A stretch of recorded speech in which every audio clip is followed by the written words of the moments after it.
In the day's other news, President Trump canceled a meeting with Russian President Vladimir Putin at the upcoming G20 summit. He tweeted his decision after departing for Argentina. In it, he cited Russia's seizure of 3 Ukrainian ships and 24 sailors near occupied Crimea.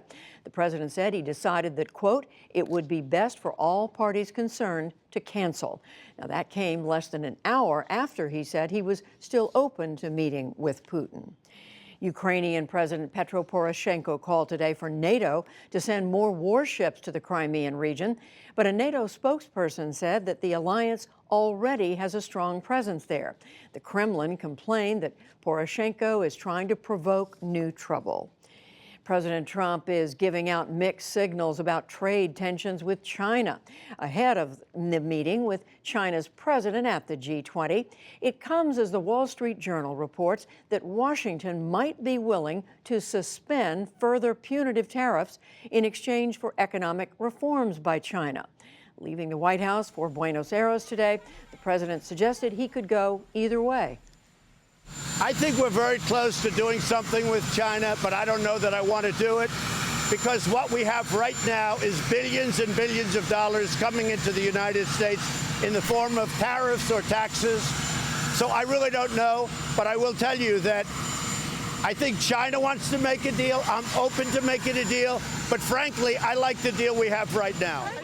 Meantime, Beijing today criticized the U.S. for sailing 2 Navy warships through the Taiwan Strait. A destroyer and a cruiser passed through on Monday. China claims Taiwan and the surrounding waters as its territory.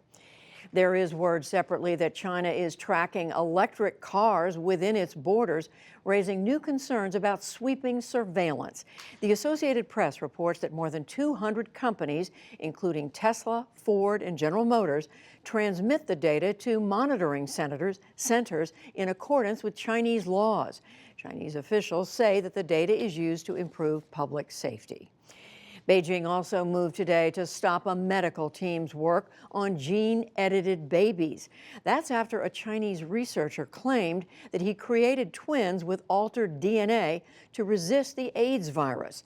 China's Vice Minister of Science and Technology said today that his agency has ordered that the work be halted. The gene-edited babies reported by the media obviously violate China's relevant laws and regulations. It also crossed the line of morality and ethics adhered to by the academic community, which is shocking and unacceptable. We are firmly against this.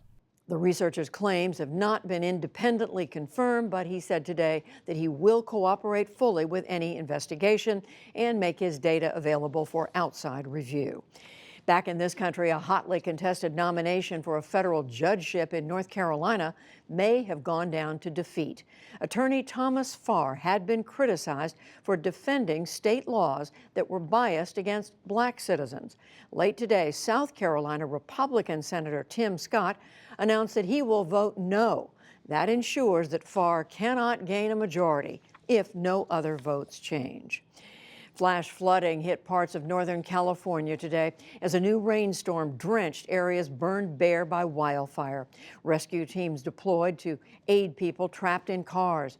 Meanwhile, crews continue clearing debris and restoring electrical power on the outskirts of Paradise. The town was largely destroyed by fire this month. Deaths in the United States hit a record high last year, 2.8 million, driven not just by the elderly, but by younger and middle ages as well. The Centers for Disease Control and Prevention blamed drug overdoses and the most suicides in 50 years. It says as a result, life expectancy decreased for the second time in 3 years. A baby born in 2017 is now expected to live on average 78 years and 7 months. U.S. officials now say that 42 migrants arrested in a border clash near Tijuana will not be charged with illegal entry into the U.S. They managed to cross during Sunday's melee between migrants who threw rocks and border agents who fired tear gas. The ultimate fate of the 42 is still not clear.